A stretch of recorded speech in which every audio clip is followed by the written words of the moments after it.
नमस्कार. पूर्वीज nature form ह्या माझ्या चॅनलमध्ये तुम्हा सर्वांचे खूप खूप खूप मनापासून स्वागत.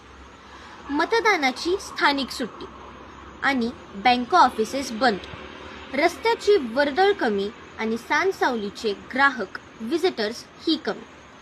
असा दिवस मात्र सांजसावलीसाठी मेगा नियोजनाचा ठरतो.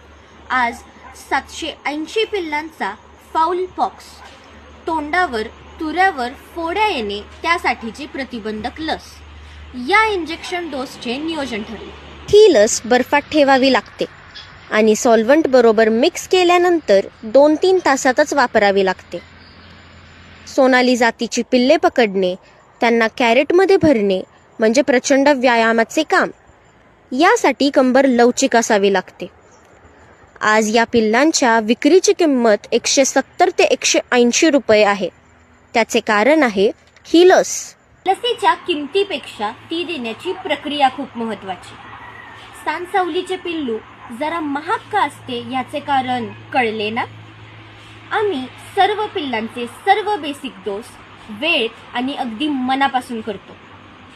आणि हो, डोस झाला नसला तर झाला नाही असेही सांगतो. म्हणूनच तुमचा सांजसावली या ब्रँडवरती एवढा विश्वास आहे, हो ना? धन्यवाद.